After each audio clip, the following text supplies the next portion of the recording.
Assalamualaikum. Jom belajar matematik. Tajuk hari ini adalah pola nombor dan anggar kuantiti.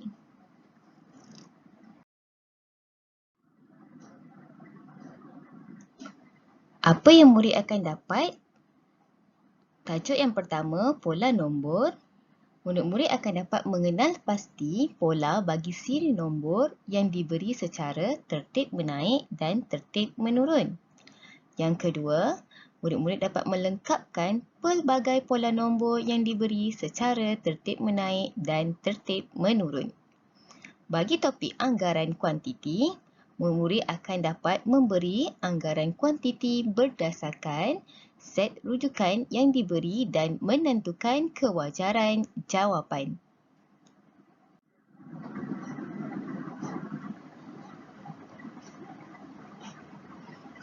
Contoh yang pertama, tentukan pola nombor berikut. Murid-murid perhatikan garis nombor berikut bermula dengan nombor 100 dan diakhiri dengan nombor 500. Jadi, garis nombor ini adalah tertib menaik. Bagaimana kita nak tentukan pola nombor garis nombor ini? Murid-murid boleh gunakan operasi tolak. Gunakan garis nombor yang kedua, tolak nombor yang pertama. Contoh yang diberi, 200 tolak 100. Jadi, murid-murid akan dapat nilai bakinya adalah 100. Pola nombor antara 100 dan 200 adalah tambah 100. Bagaimana pula dengan pola nombor yang seterusnya? 300 tolak 200 akan dapat jawapan 100. Bermakna pola yang seterusnya adalah tambah 100. Bagaimana murid-murid hendak menulis jawapan? Caranya adalah pola nombor ini adalah tertib menaik 100, 100.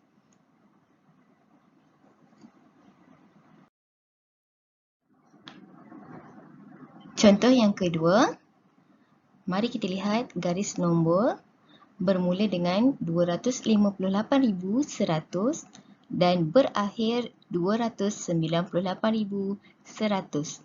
Ini bermakna garis nombor berikut adalah tertib menaik.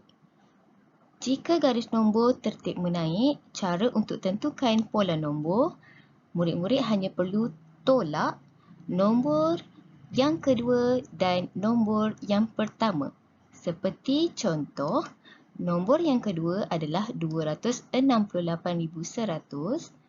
Murid-murid perlu tolak nombor yang pertama, 258,100.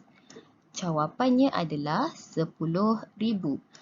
Jadi, pola nombor bagi nombor ini adalah 10,000.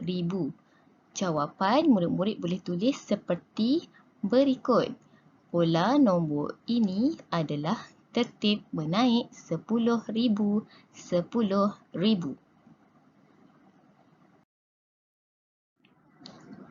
Seterusnya, contoh yang ketiga.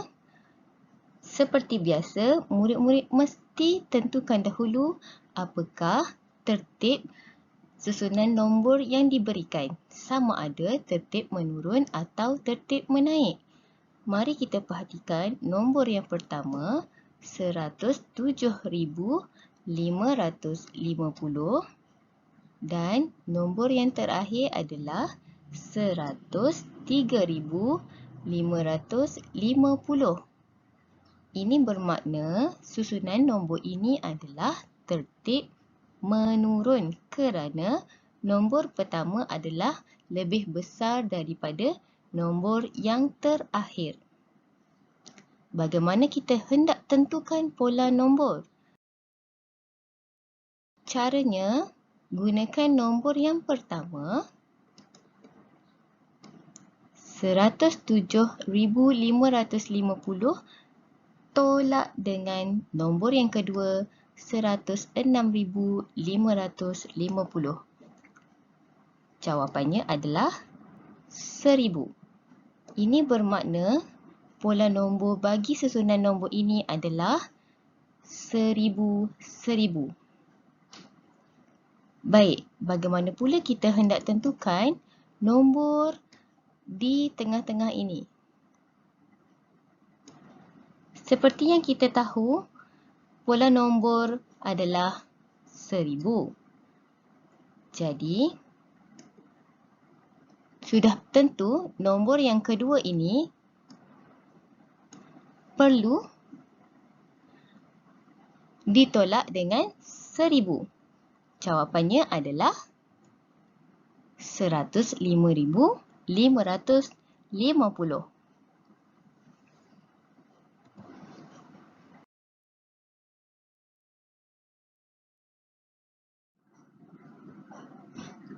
Baik murid-murid, sekarang kita masuk kepada topik anggar kuantiti. Bagaimana cara untuk kita menganggar satu kuantiti? Kita boleh gunakan perkataan seperti berikut. Lebih kurang, hampir atau kurang daripada.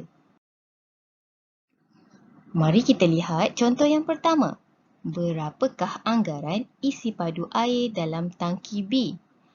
Murid-murid perhatikan, tangki A isi padu sebanyak 200,000 ml. Manakala tangki B, kita perhatikan isi padu airnya adalah separuh. Bagaimana kita hendak mengukur? Murid-murid perlu bahagikan 2 tangki air A di sini. Kemudian kita akan dapat nilai separuh daripada tangki A adalah 100,000 ml dan 100,000 ml. Ini bermakna tangki B adalah lebih kurang 100,000 ml.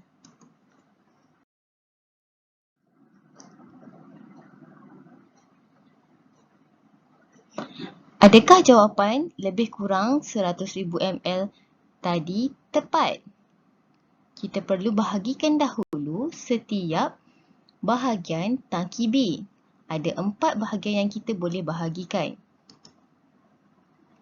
1, 2, 3, 4. Bahagian 1 dan bahagian 2 apabila kita bahagikan dengan 2, nilai yang kita akan dapat adalah 50,000 ml. Dan bahagian kedua 50,000 ml. Begitu juga bahagian 3 dan 4 bernilai 50,000 ml dan 50,000 ml.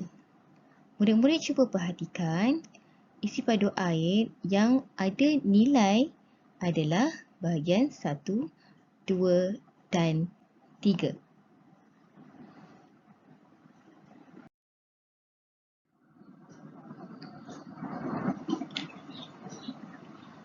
Jadi, apakah anggaran yang sesuai dan munasabah untuk kita berikan kepada tangki B? Anggaran isi padu air di dalam tangki B kurang daripada 200,000 ml atau lebih kurang 150,000 ml.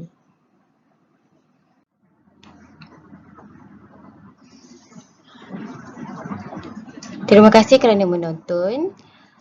Jangan lupa like, share dan subscribe YouTube Sri Tivido. Jumpa lagi insya-Allah. Assalamualaikum warahmatullahi wabarakatuh.